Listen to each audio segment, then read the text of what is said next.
I was born at 5:50 a.m. on June 4, 1972, at the Princess Alexandra Hospital in Brisbane, Queensland.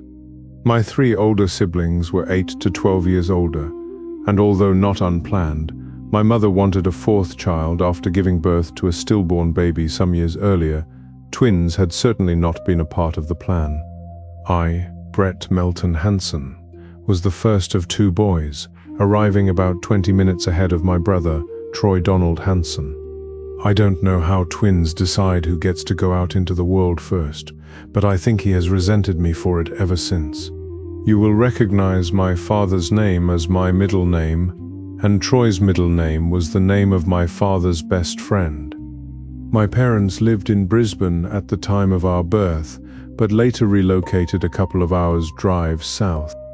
They moved between several houses, renovating and upgrading them to sell at a profit, before we eventually moved to the suburb of Ocean Shores, where my memories first begin.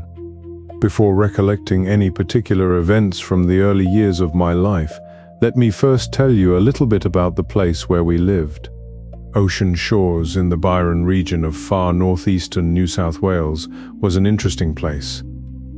As a newly established housing development, it had beautiful, smooth, wide roads with a great stormwater drainage system, and yet hardly anyone was living there in those days. There was also an 18-hole golf course in the middle of the development, which was very close to our house. I remember when riding my tricycle, or scooter, or BMX bike as I got older, I could see the homes of the Loom and Crawford families way off in the distance towards the left of our house, and the McDonald's house way off to the right. Most of the lots were vacant at that time. As such, this was a wonderful and safe place for young boys to ride bicycles. We were physically very close to the ocean, but it took 10 minutes to circle around the estuary that ran between our house and the beach to get there. Our favorite local beach was called New Brighton. It did not resemble Brighton in England at all, because there were no houses or shops nearby, and every time we went there, we literally had the several miles long beach all to ourselves. Also, the weather was usually fabulous. Big blue skies, dark blue ocean, gentle breezes, and moderate temperatures. It was an amazing childhood playground. The silica-rich sand was soft and white, and made squeaking noises when you walked on it. And the waves were good for body surfing. Looking towards the right, you could see Cape Byron on the horizon, the most easterly point on the Australian continent.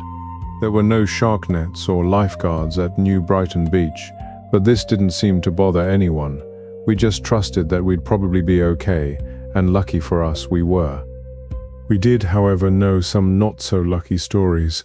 My sisters knew a surfer guy who was killed by a shark off Byron Bay, and during their engagement period, my parents scrambled out of the surf upon hearing a shark alert, then watched a pale body drained of blood being taken away on a stretcher.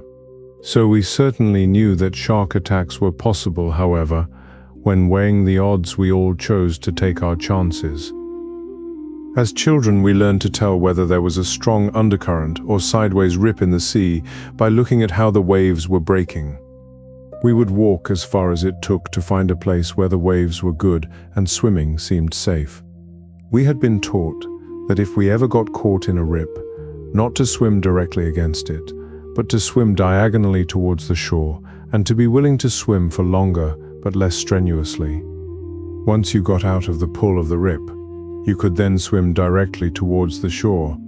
Ocean Shores and New Brighton might sound modern and English, but we were within easy driving distance of many small towns with traditional Aboriginal names. The small township of Billinudgel was just a kilometre from our home. Every year the birthday of Ma Ring, the nearly 100-year-old proprietor of Billinudgel's local pub, was a big event, even making the local news. Mowilumba was half an hour's drive away, along beautiful roads winding through rainforest. Then there was Mullumbimby, a 20-minute drive away, where my twin brother and I went to preschool. And by the time I was 4, my father had sold his Holden car dealership in Mullumbimby and had built a larger Toyota dealership in Ballina. a larger town about a 40-minute drive south of ocean shores.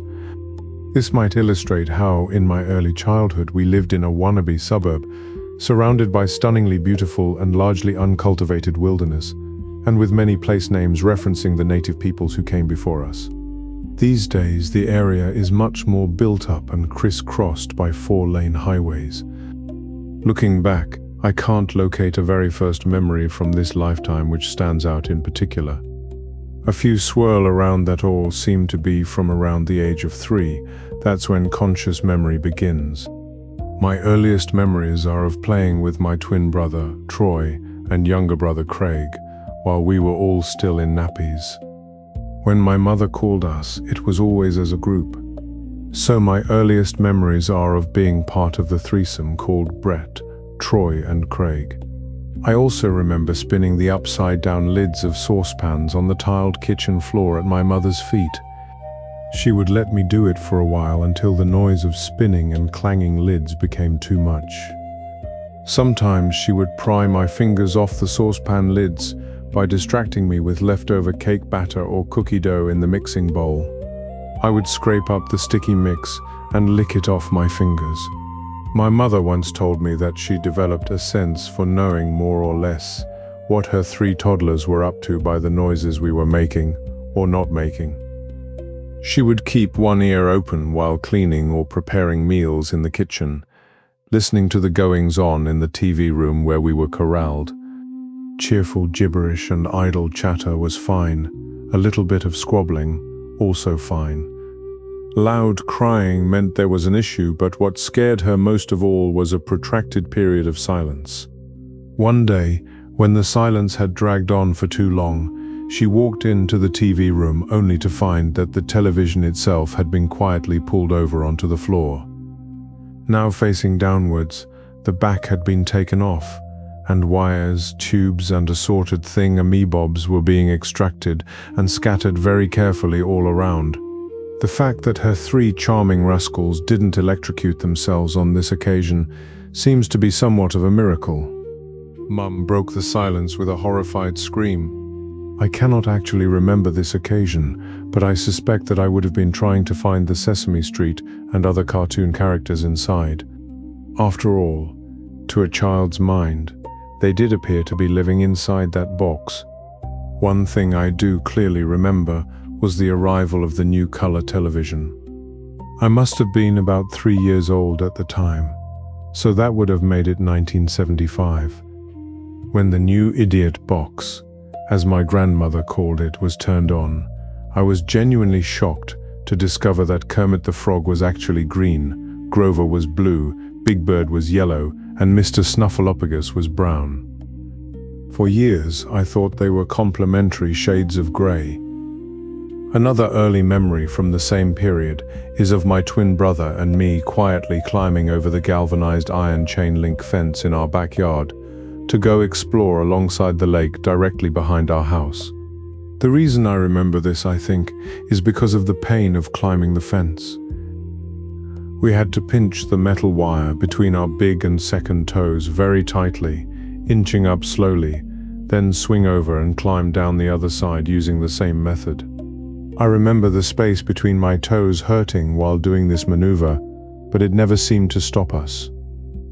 Craig, who was 18 months younger than us, was too young to be able to get himself up and over the fence, so he would stare at us through the bars with great curiosity, perhaps silently cheering on our antics on the other side.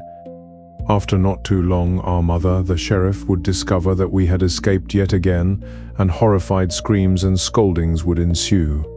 She did confess many years later to being secretly impressed by the fact that 3 toddlers could so effectively cooperate in silence to accomplish such acrobatic feats.